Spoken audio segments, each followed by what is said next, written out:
Dear students, इस SIC online class में आप लोगों का वेलकम है। आज अंग्रेजी का क्लास है। 12th का हम लोगों का पहला लेसन चल रहा था द लास्ट।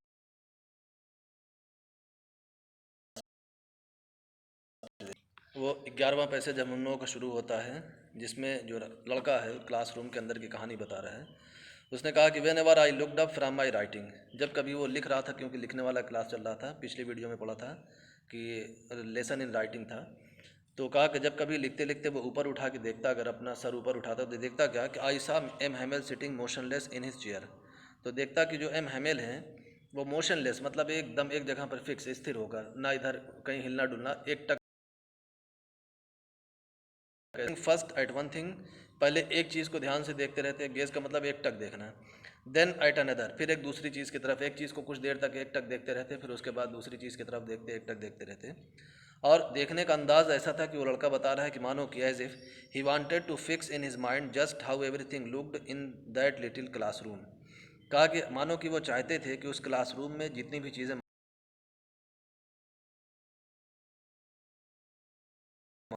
वो चीज़ों को इस तरह से देख रहे थे क्लासरूम के अंदर मौजूद सारी चीज़ों को, कि अपने दिमाग में जैसे उसको इस तरह से फिक्स कर लेना चाहते थे जैसे कि वो थी, हर चीज़ को अपने दिमाग में एकदम जैसे सेफ कर लेना।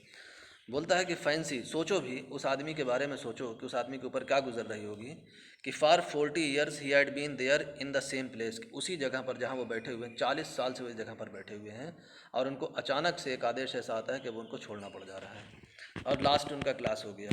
और कहा कि with his garden outside the window, और वहीं क्लास के उनके बाहर ही जो खिड़की थी, खिड़की से बाहर लगा हुआ उन्होंने एक गार्डन तैयार कर रखा था बाहर। His class in front of him, और उनका जो क्लास था मतलब वही क्लास के सामने ही एक उनका गार्डन बना हुआ था।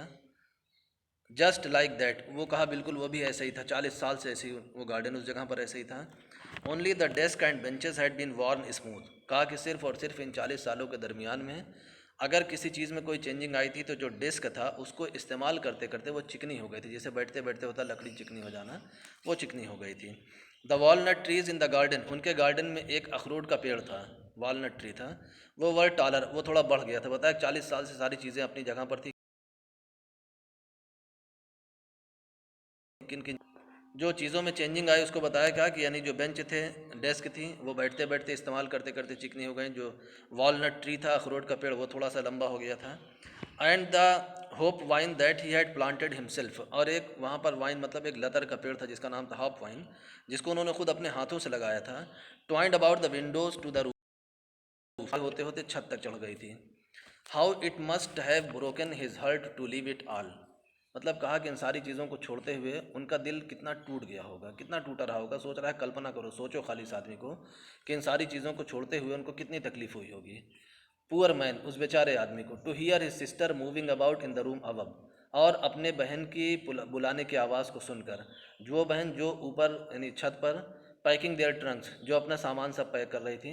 इसलिए सामान को पैक कर रही थी उनकी बहन क्योंकि for they must leave the country the next day, क्योंकि उनको अगले ही दिन इस देश को छोड़कर चले जाना था। तो बोलता है कि यानी सोचो कि जिस जगह पर इंसान 40 साल से 40 साल से अचानक उसको जब 40 साल के बाद छोड़ना पड़ जा रहा है तो कितना उनको तकलीफ। उसके बाद कहा but he had the courage to hear every lesson to the very last, लेकिन कहा कि उनके अंदर हिम्मत थी, साहस थी, किस चीज़ को, हर लेसन को बिल्कुल लास्ट तक सुनने की। To hear every lesson to very the very last, एकदम लास्ट तक। राइटिंग, जब राइटिंग का काम ख़त्म हुआ तो we had a lesson in history, तो फिर कहा हम लोगों का हिस्ट्री का लेसन शुरू हुआ। And then the babies chanted their ba ba B बो बाव, उसके बाद जो छोटे छोटे जो बच्चे थे क्लास में, उन लोगों ने ज़ोर ज़ोर से, जिसको हम लोग वर्णमाला अल्फ़ाबेट कहते हैं, उसको उन लोगों ने पढ़ना शुरू किया, यानी एक साउंड है। Down there at the back of the room old Hasser had put on his spectacles and, और कहा down there at the back of the room, कमरे के पीछे की तरफ जो बूढ़े हासर थे, उन्होंने अब क्या किया था, अपने चश्मे को पुट ऑन माने पहन लिया था, स्पेक्टेकल चश्मे को पहन लिया था। And holding his primer in both hands, और अपनी वो जो बाल पोथी थी, जो प्राइमर की किताब थी, जो हम लोगों ने पहले पढ़ा था कि वो लेकर आए थे बूढ़े, अपने पैर पर रखे हुए थे, चश्मा उतार कर उस बाल पोथी की किताब में रखे हुए थे। अब उन्होंने उस चश्मे को पहन लिया था, और अपने बोथ हैंड, दोनों हाथों में किताब को खोलकर spelled the letters with them, जो उस पर लेटर्स लिखा हुआ था दोनों हाथों में पकड़कर जो उस पर लेटर लिखा हुआ था, जो अक्षर लिखे हुए थे, उनको वो स्पेल कर रहे थे, मतलब उनकी स्पेलिंग कर रहे थे, बोल रहे थे। कैसे बोल रहे थे? जो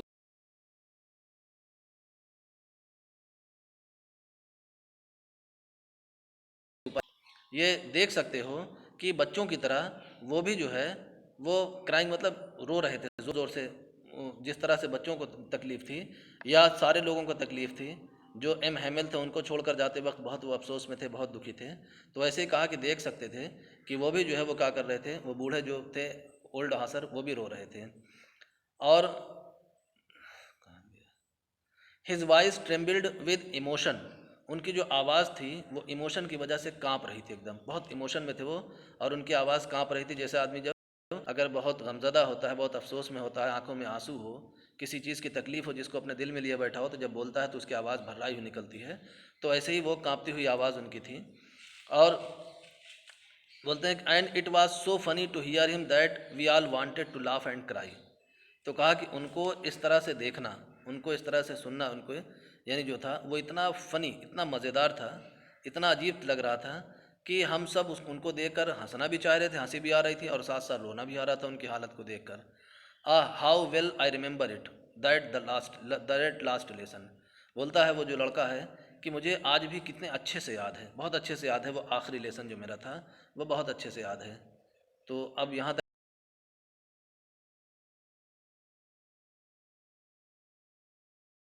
पढ़ते हैं। वीडियो जो है थोड़ा सा लंबी हो रही है, कुछ वीडियो हैंग भी कर रही है, इस वजह से थोड़ा सा बचा हुआ है, इसको हम लोग रोक कर अगली वीडियो में, छोटी सी वीडियो में इसको जाएगा, तो लास्ट लेसन का पहला लेसन कंप्लीट हो जाएगा ये।